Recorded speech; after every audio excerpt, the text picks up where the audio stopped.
That's all of life, right? I mean, it's the constant, it's the cycle, it's solution, dissolution, just over and over and over. It is growth, then decay, then transformation. It is fascinating, really. This scene, one of the first scenes from the first episode of Breaking Bad, describes the structure of the series as a whole. The more things change, the more they stay the same. As a seemingly unimportant scene, a look into Walter's daily, mundane life, but taken into a larger context, these classroom scenes are often more important than they seem. It's a subtle detail, easily missed, and these types of scenes are everywhere. It's one of the things that makes the show so close to perfect. In this short series, I'm going to break down Breaking Bad, season by season, and go over some of the themes, plot pivot points, things you might have not realized were important, and so on. Each season will stand on its own, so you won't have to worry about spoilers or watching every season's respective video, though I probably will make references to past seasons in future videos. So, Season 1, Episode 1. It begins in media res, seemingly at the end of the entire plot, and the jig is up.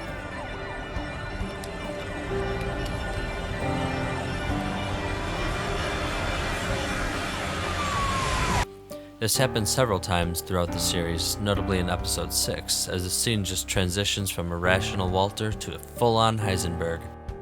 No matter what happens, no more bloodshed, no violence.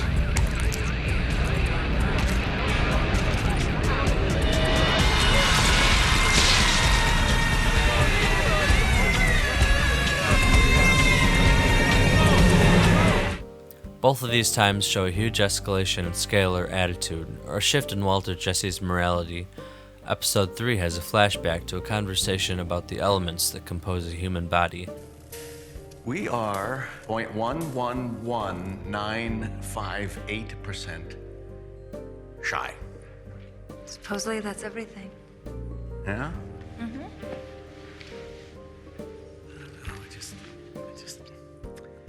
It seems like something's missing, doesn't it? There's got to be more to a human being than that. And this episode is mostly about cleaning up molten flesh and about Walt humanizing his enemy before killing him. These unusual narrative structures are designed to make you question, even if only subconsciously, why are they there in the first place? Why is this schoolteacher out in the desert with a gun? Why would a scientist say the missing element is the soul? What could cause a 180-degree shift in Walt's attitude towards bloodshed and violence so quickly? The first question sets up a mode of thought that should continue throughout the entire show.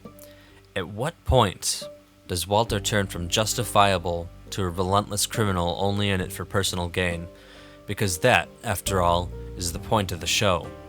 How far can the actions he takes be justified by the need to provide for his family and pay for medical bills? Or can they at all? There's no doubt that by the end of the show he's a villain, but the turning point is probably different for different people, depending on your personal views of morality and ethics. Vince Gilligan, the creator of the show, wanted this to be the effect on the audience, that at the end of the show you'd still be on his side, despite being well aware of how terrible the things he's done are. It's a sort of cognitive dissonance that can only happen because he's supposed to be the hero.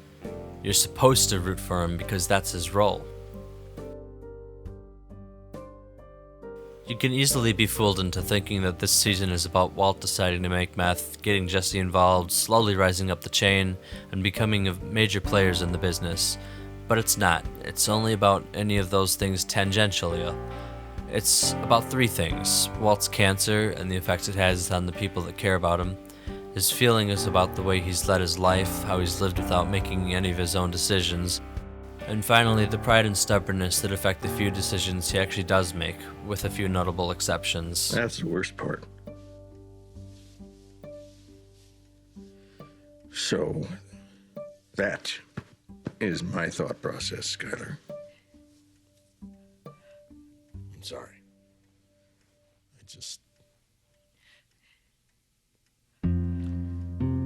I choose not to do it. When he's first diagnosed, he almost physically rejects the idea. While he hears what the doctor's telling him, his ears are ringing as if to shut him out, and then he cares more about the mustard stain on the doctor's coat than his own condition. He takes the news with a dull acceptance, but doesn't tell anyone. In fact, he laughs at the idea, and only eventually tells his wife to get out of trouble for being out all night killing someone. As I said before, very little of Season 1 is actually about making meth. It's more about the consequences of the few times they do. Walt has a lot to explain to his family, and despite his meth plan being about getting money to hold them together after his probable death, he counterintuitively begins to destroy his relationships with them. One instance of this, and also a huge turning point, is when he's first offered a job, and then simply money for treatments by his old college friend Elliot. At this point, it's unclear what happened between them in the past, but it seems to be something along the lines of Walt helped found his company, and then somehow got screwed out of it, and so instead of being a millionaire, is just a poor high school teacher trying to get his uncaring students to care about anything. So the whole meth-making plot could end here with Walt getting the treatment he needs and everything turn out as okay as it can get. But he's too prideful and takes it as an insult before storming out. This is a decision made out of anger and not what's best for the situation, one of many that is a continuing trend. But the point is, he had a solid out and made the decision not to take it purely because of pride. Meanwhile, Skylar has been making all the plans and arrangements for him, probably doing all the worrying for him too, and he still is very nonchalant about it, until they finally have an intervention for him and one of the themes of the show is brought up.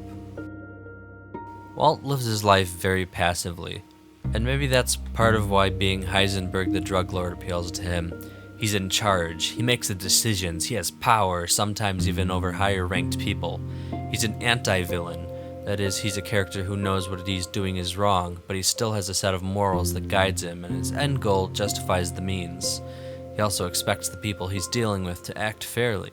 If they don't, he's prepared to bring out some kind of vengeance. Something interesting is that you can occasionally see hints of the repressed, violent persona that is Heisenberg coming out when Walt is frustrated or angry. Walt obviously has some extreme anger issues, which can be seen a few times in this season. When he quits his job at the car wash. Fuck you, Bogdan. What? I said fuck you! And your eyebrows! Wipe down this! And when he wrecks the guy at the bank's car, for example. Again, these are situations where he's treated unfairly or people break unspoken rules.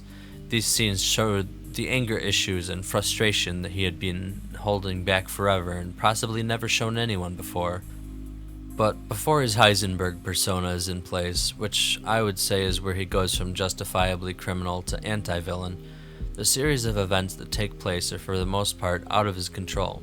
How he handles them, however, is something barely in his control, and it starts a chain reaction that continues down the path of the rest of the series.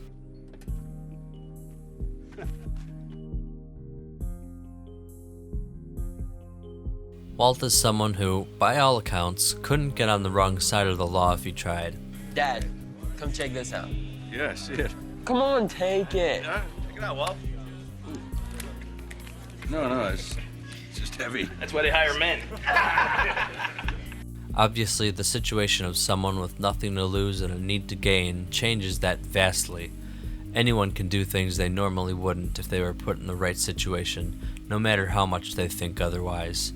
This is why he's okay with making meth in the first place. He doesn't expect to live very long, and the fact that it's against the law is overruled by his need for his family to be able to survive without him. Walt, and Jesse earlier, tried their hardest to think of ways out of killing Domingo, the guy locked in the basement who had tried to kill them both earlier.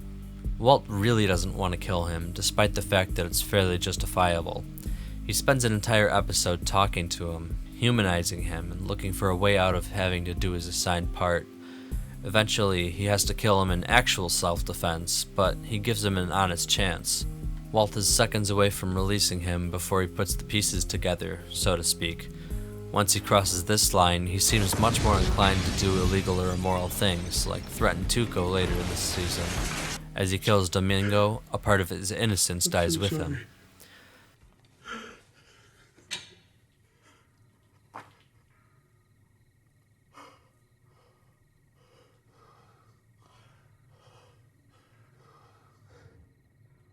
He also comes up with more ideas on his own that aren't exactly on the straight and narrow, from aspects of his relationship with his wife. Ow. Okay. Oh. Where did that come from? And why was it so damn good? Because it was illegal. To stealing the chemicals themselves instead of hiring the people Jesse knows, he's gained more of a criminal mind. They got steel doors. That's why these dudes are charging so much. So why don't we just steal it ourselves? There was one particular conversation between Walt and Hank that was significant. It's funny, isn't it? How we draw that line. Yeah. What line is that?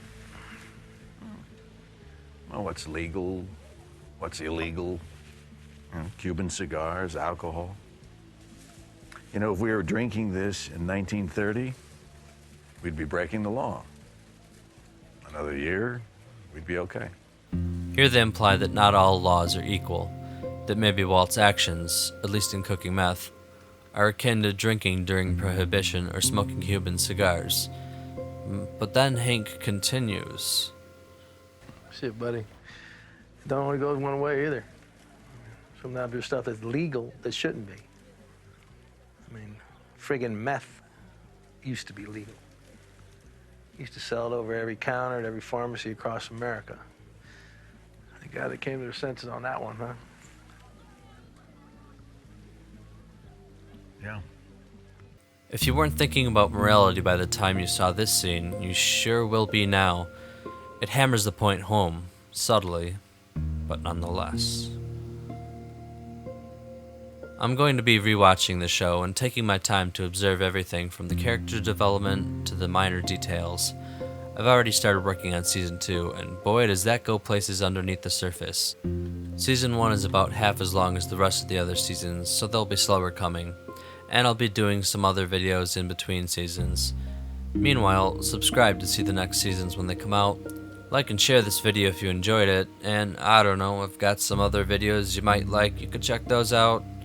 Until next time, I'll see you around.